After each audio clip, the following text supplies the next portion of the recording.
Namaste India, I am Riya Verma. I am your architectural engineer, civil engineer and interior designer, and I am here in Solvi as a company representative for Bokaro Steel City. And today I want to talk about error. हमारा last video आया हुआ था error को लेके, तो उसमें just error का introduction था। तो इस वीडियो में हम एरर को थोड़ा डिटेल ले जाएंगे कि हमारा जो बिल्डिंग का जो फेज है, हम लोग 3 फेज में उसको कंप्लीट करते हैं। पहला हमारा 2D प्लानिंग हो गया, फिर हम उसको कंस्ट्रक्ट करते हैं, फिर उसमें इंटीरियर डिज़ाइनर होता है।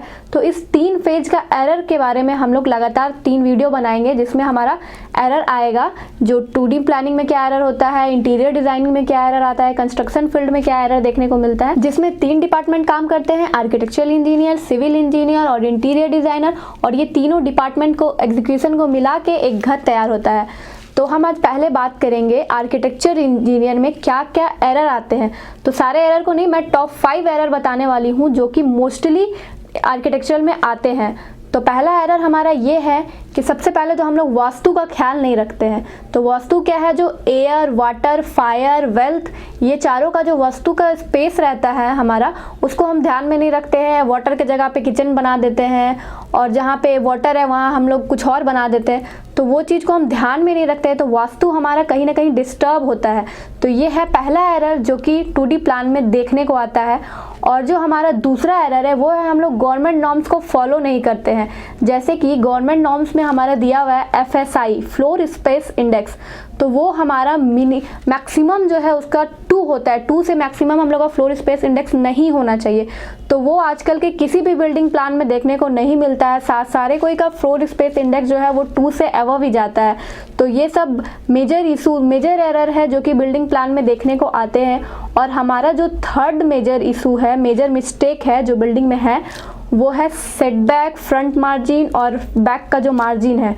जो मार्जिन हमारा बिल्डिंग गवर्नमेंट नॉर्म्स के द्वारा दिया गया है कि कितना फ्रंट रोड का जो विड्थ है उस हिसाब से कितना फ्रंट मार्जिन छोड़ना है, उसको हम लोग प्रॉपर फॉलो नहीं कर पाते हैं। हम लोग क्या करते हैं कि जितना स्पेस है पूरे में हम लोग घर बना देते हैं। तो इससे क्या होता है, ये सिर्फ गवर्नमेंट नॉर्म्स ही नहीं बल्कि ये हमारे बिल्डिंग के लिए भी अच्छे के लिए दिया जाता है, ताकि हम लोग को प्लम्बिंग का अच्छे से स्पेस मिले, क्लियरेंस मिले, प्रॉपर वेंटिलेशन मिले।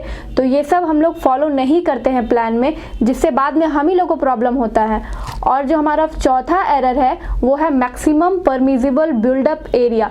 हम लोग क्या करते हैं, पूरे ज़मीन पे घर बना देते हैं या फिर थोड़ा थोड़ा मार्जिन छोड़ के घर बना देते हैं। नहीं, गवर्नमेंट नॉर्म्स में हमारा प्रॉपर दिया हुआ है कि 968 स्क्वायर फीट अगर आपका एरिया है तो 75% ही जो है हमारा एरिया ऑक्यूपाई होगा बिल्डिंग से, और अदरवाइज जो है 25% वो खाली रहे। बट हम लोग ऐसा नहीं करते हैं। हम लोग मैक्सिमम स्पेस में घर बना लेते हैं और ओपन स्पेस मात्र 5% 10% छोड़ते हैं, जो कि गवर्नमेंट नॉर्म्स में नहीं दिया हुआ है। तो हम लोग को प्रॉपर इंप्लीमेंट करना है सारे चीज़ों को, ताकि जो हमारा आर्किटेक्चर प्लान है उसमें कोई भी एरर ना आए।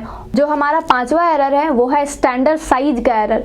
ये सुनने में तो बहुत ही छोटा है कि बहुत लोग बोलते हैं कि क्या हो गया, रूम को 1 आध इंच बड़ा कर दिए, 1 आध इंच छोटा कर दिए, उससे क्या ही फर्क पड़ता है। बट नहीं, जो हमारा स्टैंडर्ड साइज दिया हुआ है अगर उसके हिसाब से हम लोग लेआउट तैयार करते हैं तो क्या होता है, हमारा कॉलम लेआउट प्रॉपर बैठता है। और कॉलम अगर प्रॉपर है तो बीम लेआउट भी प्रॉपर बैठेगा। तो उस हिसाब से अगर टॉप फ्लोर का हम लोग डिज़ाइन करेंगे तो वो भी प्रॉपर हम लोग आएगा। अगर हम लोग स्टैंडर्ड साइज नहीं लेके बिल्डिंग में बनाते हैं तो क्या है, कॉलम लेआउट, बीम लेआउट में बहुत ही प्रॉब्लम फेस करने को आता है, जिससे हमारा बिल्डिंग में बहुत ही, जैसे अपर फ्लोर में आपको बनाना है तो आपको अच्छे से प्रॉपर लेआउट नहीं बन पाता है। तो अगर आपको ये सब एरर से बचना है तो आप आर्किटेक्चरल प्लान, 2D प्लान सही से डिज़ाइन करवाओ, ताकि जो आपके बिल्डिंग में फ्यूचर जो बनने वाला है वो एरर ना आए। आपका प्लान का एरर जो है वो प्लान में ही सॉल्व हो जाए, ताकि वो प्लान उठ के कंस्ट्रक्ट होगा तो वो जो एरर बड़ा हो जाएगा वो एरर को आप बड़ा ना करें। तो आप अच्छे से प्लानिंग करवाएं प्रॉपर आर्किटेक्ट से, ताकि आपका वो एरर बिल्डिंग में ना आए, वो प्लान का एरर प्लान में ही रहे, बिल्डिंग तक ना जाए। ये है एरर हमारा आर्किटेक्चरल प्लान का। और ऐसा ही नेक्स्ट वीडियो में एरर जो आएगा वो इंटीरियर डिज़ाइन से रिलेटेड कुछ टॉप एरर्स रहेगा, जो कि आपको देखना है कि हमारे बिल्डिंग में ये एटलीस्ट ना हो। तो गाइज बने रहिए हमारे साथ। To build your dream, do like, share and subscribe and ring the bell icon. Bye bye.